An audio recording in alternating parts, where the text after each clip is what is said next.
I personally believe that break-in and steal things is no longer a joke game after you add a VIP Game Pass that gives you exclusive skins, characters, and a money boost. You're giving players an option to grind more money while asking for their support, unlike with the donation button in-game.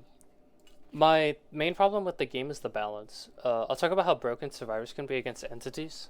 If two or three more survivors have a shotgun or a rocket launcher, it's easy to kill the entity, as they do around 90 to 130 per shot, and most entities only have around 800 to 1200 HP. Once the entity is dead, they don't respawn. The round continues until the timer runs out or until objectives are completed. You can also crouch to gain an invis if you're playing against a new player that doesn't know what they're doing as an entity. I think that is a huge problem as a newcomer, I'll be honest with you. Another way you can kill the entity is with the body swap potion. You can body swap with them and then someone behind you can push them off the ledge. You don't have to shoulder them off either. You can use the new item that they added, which is the superball, which just flings the entity. And if it's a map with no like walls and it has like a void, they usually fall in. When the entity falls out of the map, they're supposed to take 200 damage, but sometimes they just insta-die. It's just really easy to fling the entity off or shove them off. Because of all the different ways you can kill the entity, I feel like it's a reason why most entities don't roam and they just camp the artifact. It's just a lot safer and easier to win that way than to try to activate last man standing. It doesn't help that there's two entities that can camp really well with their abilities, which encourages that playstyle. I think Cubedhex is a huge problem in the game, because he has an ability where he can place down a bomb, and you can place that bomb down near an artifact, so it punishes you if you get too close to it. So you just zone him, right? But you can't because he has a grapple ability. He just pulls you in and he hits you with the grapple, and then he M1s you while the bomb goes off with a slam that has a big hitbox for some reason. This is an encouraged playstyle, by the way, because his passive is reduce the cooldown of your abilities by 17 seconds if you get a player kill.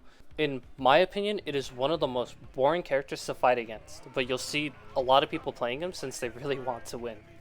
ASHLE is a character that is able to grab the artifact and run out the clock. I think he's a fun concept if his passive actually worked.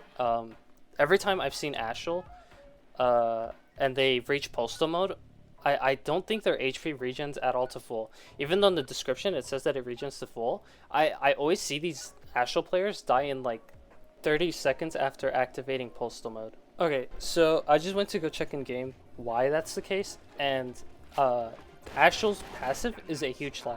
If he enters postal mode, he doesn't recover any HP, which I don't even know why that's in his passive description if he doesn't even get any HP. I don't know if this is a bug or not, but even if it is, I'm just surprised it hasn't been fixed for this long. I think the reason I'm just so surprised that it hasn't been fixed is because they keep updating the game with skins at the moment, which is fine, but I just hope they do a balance change one day.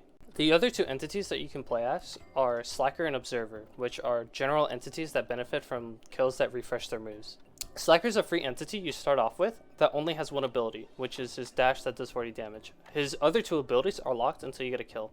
The problem with this entity is if you're fighting against a player that knows that they can shoulder you while you're dashing, his dash move becomes useless. You can no longer get that 40 damage because every time you try to use it, they'll just dash you. So you're stuck with a killer that only damages players through M1s if you're fighting an experienced player.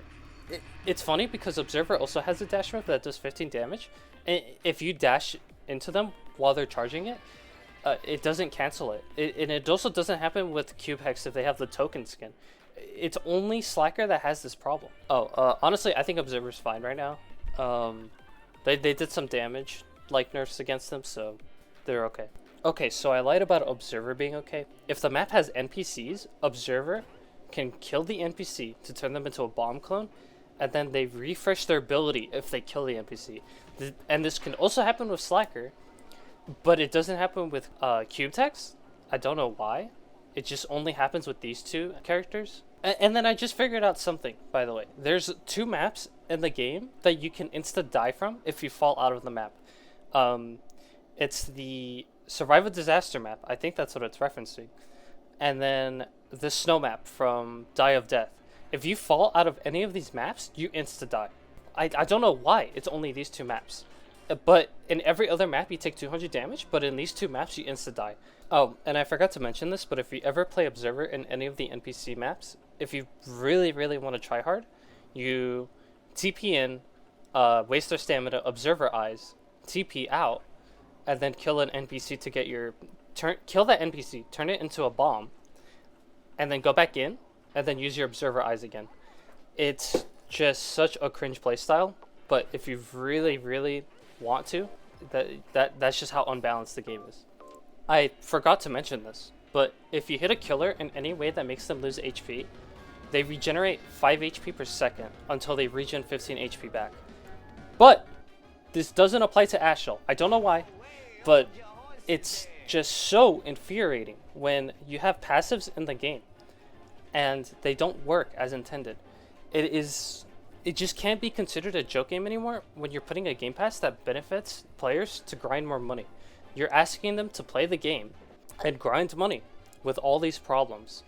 I really hope they do a balance rework patch because I really do enjoy the skins with lyrics that show on screen. I don't think the concept of the game is bad either, but it's just so hard to play solo when you have teammates that are new to the game and that extra objectives on the map make it harder for them to understand how to play. You usually need a friend to make it fun. I really hope they do maybe map reworks or objective reworks, because these maps with extra objectives, like, you know, put in the bots and then go down and then put in more bots to get the artifact, are not fun. I don't think they're fun at all. They're tedious. And the only reason I say this is because you'll usually have survivors that get knocked off because of other survivors knocking them off of shoulder bash. I don't understand why you can do that in those maps. I think friendly fire should be turned off on snow map and box factory. I think to summarize it, survivors need a damage nerf. Maybe limit it to how many weapons could be on the map, like a limit of 1 shotgun, 1 rocket launcher. But bombs and superball don't have that spawn limit. Make it so you can't shove people while they're being body swapped. If I get body swapped, I should expect to be invulnerable for a good while. I don't understand why you can get shoved and not be able to move at all. Entities need an artifact camp nerf. Maybe add more time to the clock if they're camping an artifact. Just something that prevents them from camping an artifact.